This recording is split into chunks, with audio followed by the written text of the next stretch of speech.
There lived a wealthy chief in Azu village named Okonkwo, in a village where the red earth met the sky. His compound was the largest in 7 kingdoms. His yam barns could feed 1,000 families, and his cattle were so numerous that counting them would take 3 full moons. One evening, Chief Okonkwo sat alone in his compound beneath the ancient Irako tree, his head buried in his hands. He spoke to the empty air, his voice heavy with despair. My ancestors, what have I done? What is my offense? Why is my daughter like this? His words hung in the stillness like smoke from the evening fires, a prayer born of exhaustion and shame. For Chief Okonkwo had one great sorrow that weighed upon his heart like a stone in water: his daughter Adaeze. Adaeze was beautiful, so beautiful that when she walked to the river, the fish would leap from the water just to glimpse her reflection. Her skin was smooth as shea butter, her eyes bright as the morning star, and her voice could make the birds forget their own songs. But her beauty was matched only by her terrible pride. "Father," she would shout, throwing her calabash across the room, "this water tastes of clay. Send someone to the spring beyond the mountain." "Father," she would wail, tearing at her finest wrapper, "this cloth itches my skin. I must have silk from across the great ocean." No suitor pleased her. The brave warrior? His muscles are too big. He looks like a bush animal. The wealthy merchant? His teeth are too white. I suspect witchcraft. The gentle poet? Too gentle. I would die of boredom before the wedding day. Chief Okonkwo grew desperate. His hair, once black as charcoal, turned white as cotton. His friends whispered behind their hands. His wives shook their heads in shame. 27 suitors had come, and 27 suitors had been sent away with their pride in tatters. One evening, as the chief sat beneath the ancient Irako tree that guarded his compound, a stranger appeared on the path. He was not tall, nor was he short. He was not handsome, nor was he ugly. He was so ordinary that one might look at him and immediately forget his face. "Chief Okonkwo," the stranger said, bowing low, "I have heard of your beautiful daughter. I wish to seek her hand in marriage." The chief's heart sank. "Young man, you seem kind, but I must warn you, 27 men have tried and failed. My daughter is particular." The stranger smiled, a curious smile that never quite reached his eyes. "Then perhaps I shall be the 28th who succeeds. I have a plan, you see." Something about those words sent a shiver down the chief's spine, like the wind before a storm. But he was so weary, so desperate for peace in his compound, that he nodded. "Very well. Come at sunrise tomorrow." The next morning, the stranger arrived dressed in fine Abata robes of deep indigo, with a walking stick carved from ebony. Chief Okonkwo called for Adaeze. She came, her wrapper trailing behind her like a queen's train, her nose already wrinkled in anticipated disgust. But when she saw the stranger, something strange happened. She did not scream. She did not throw anything. She simply stared. "What is your name?" she asked. "You may call me Azuka," the stranger said, his voice smooth as palm wine. "And I have come to marry you if you will have me." "Humph," Adaeze said, circling him like a hawk circles a mouse. "You are not ugly, nor are you handsome. You are neither rich nor poor in appearance. How peculiar." "I am exactly what I need to be," Azuka replied. For the first time in her life, Adaeze found she had no complaint ready on her tongue. This unsettled her greatly. "Father," she said finally, "I will marry this man." Chief Okonkwo nearly fell from his stool. His wives dropped their water pots. The elders gasped. But relief flooded the chief's heart like rain after drought. "Wonderful. The wedding shall be in 1 month." That month was the strangest the village had ever known. Azuka came to visit Adaeze every day, and each day was more peculiar than the last. On the first day, Adaeze demanded honey from the highest tree in the forest, the tree where the angry bees lived, the tree that had stung 3 men to death. Azuka simply nodded and returned at sunset with a calabash full of golden honey. On the 7th day, she wanted a fish that could only be caught at the bottom of the deepest pool, where the water spirits dwelt. Azuka brought it to her, still wriggling, its scales shimmering with colors that had no names. On the 14th day, she insisted she must have a feather from the eagle that nested on the highest peak of the Forbidden Mountain. Azuka returned with not 1 feather, but 3. Each time, he never complained. He never frowned. He simply smiled that strange smile and said, "As you wish." Adaeze began to feel uneasy. She increased her demands. She sent him on impossible errands. She insulted him at every turn. But nothing made him angry or caused him to leave. Finally, the wedding day arrived. The whole village gathered. Drummers drummed until their hands were numb. Dancers danced until the earth shook. Chief Okonkwo smiled so wide his face ached, for at last his daughter would be married and become someone else's problem. The ceremony was completed. Adaeze and Azuka were declared husband and wife. And then Azuka said the words that changed everything. "My wife, it is time to go to my home." "Your home?" Adaeze laughed. "Why should we not stay here in my father's compound where there is space and comfort?" "Because," Azuka said, and now his smile was different, wider, sharper. "A wife belongs in her husband's home." "That is our custom, is it not, Chief Okonkwo?" The chief nodded slowly, uncertainty creeping into his heart like a thief. "Then let us go," Azuka said, and took Adaeze's hand. They walked from the village as the sun began to set, painting the sky in shades of blood and fire. They walked past the familiar farms, past the friendly compounds, past the point where the village children played.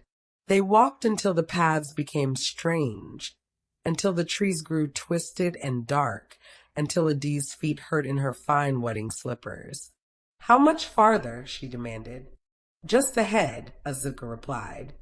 They came to a place where the forest grew so thick that the moonlight could not penetrate.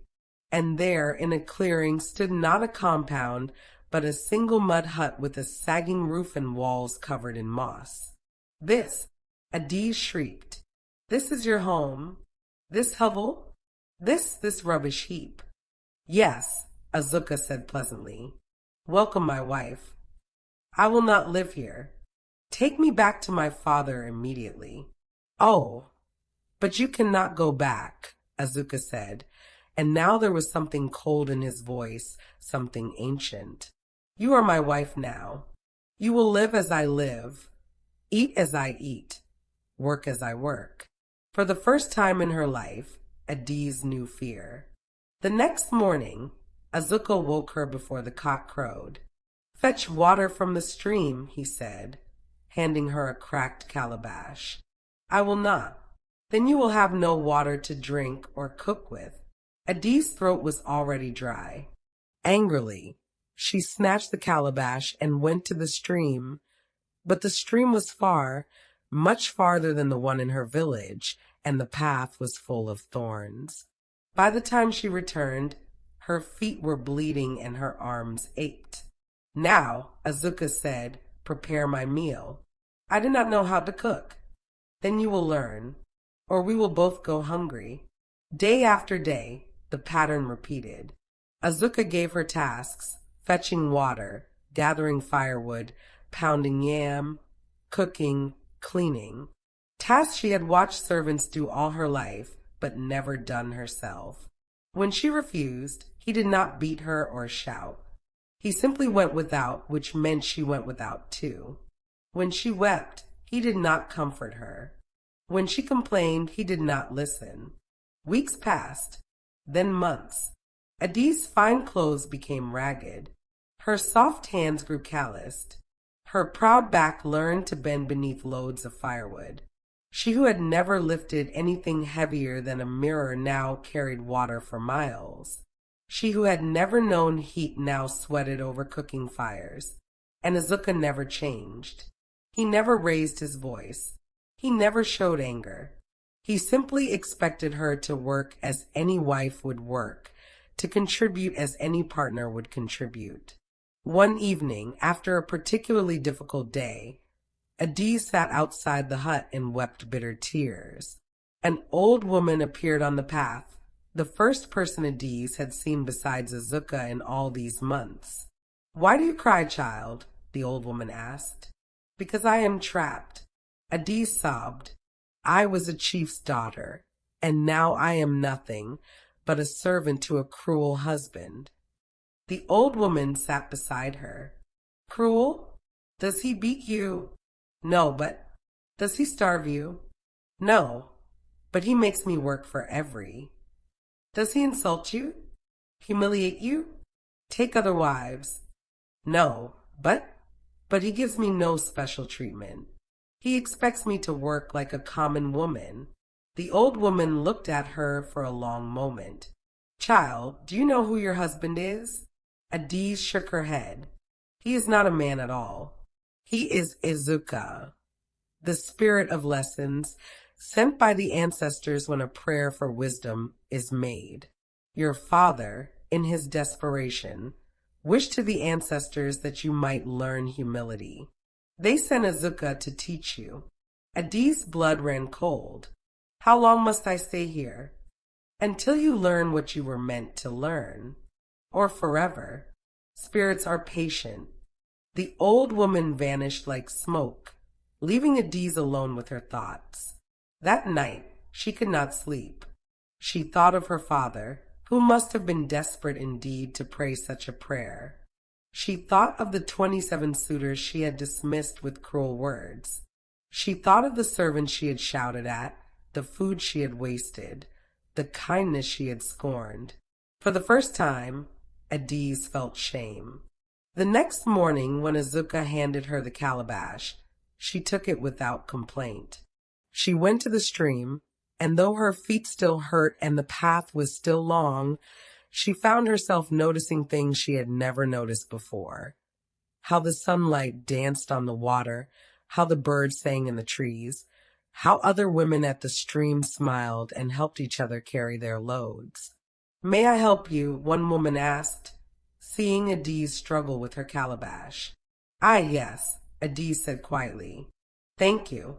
It was the first time she had thanked anyone in her life. Days turned to weeks. Adaeze began to greet Azuka in the morning. She learned to cook, and when she burned the food, she tried again instead of throwing it. She helped other women in the village and accepted their help in return. She began to understand that the work she had scorned was the work that fed families, that built communities, that held the world together. One evening, she prepared the best meal she could manage and served it to Azuka with both hands as a sign of respect. "Thank you for this food," he said, the first kind words he had spoken in months. "You are welcome," she replied, and meant it.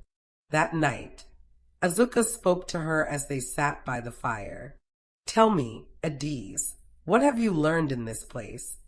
She thought carefully before answering.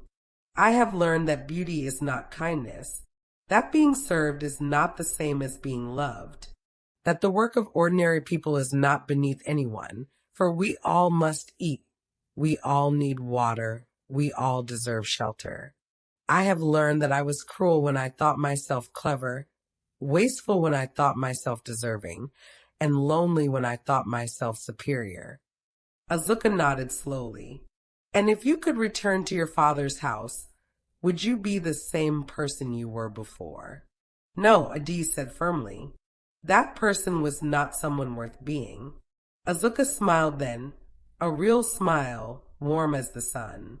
"Then your lesson is learned, daughter of Okonkwo, and my task is complete." He stood and began to change. His form shimmered like heat rising from the earth. His ordinary features became extraordinary, then became something beyond human, light and shadow and ancient wisdom. "Return to your father," the spirit said in a voice like wind through leaves. "Return as a woman who knows the value of kindness, the dignity of work, and the strength of humility. And remember always what you learned in this place." Adaeze blinked, and suddenly she was standing at the gates of her father's compound. She looked down and saw that her ragged clothes had become fine again, but she wore them differently now, with gratitude, not pride. Chief Okonkwo, who had aged 10 years in the month since his daughter's wedding, heard the commotion and came running. When he saw Adaeze, he wept. "My daughter, we thought you lost forever. That man, that Azuka, no one could find his village. The diviners said you had been taken by spirits. Are you well?" "I am better than well, father," Adaeze said, embracing him. "I am changed, and I have much to ask your forgiveness for." In the days that followed, the village marveled at the transformation. Adaeze rose early to help the servants with their work. She thanked everyone who served her. She spoke kindly to all who approached her. She used her father's wealth to help those in need, rather than to satisfy her own whims. When suitors came again, she received them with courtesy and judged them by their character rather than their appearance or their ability to meet impossible demands. Eventually, she married a kind farmer, a man who had been one of the 27 rejected suitors. He had loved her even at her worst, and now he was blessed to know her at her best. Together they built a life of mutual respect, hard work, and genuine joy. And sometimes on quiet evenings, Adaeze would see a stranger on the path, not tall, not short, not handsome, not ugly, perfectly ordinary, and she would smile and bow her head in respect. The stranger would smile back with eyes that held ancient wisdom, then disappear like morning mist. For the spirit of lessons is always watching, always teaching, always ready to help those who need to learn. And so the elders say, a child who will not learn from wisdom will learn from suffering.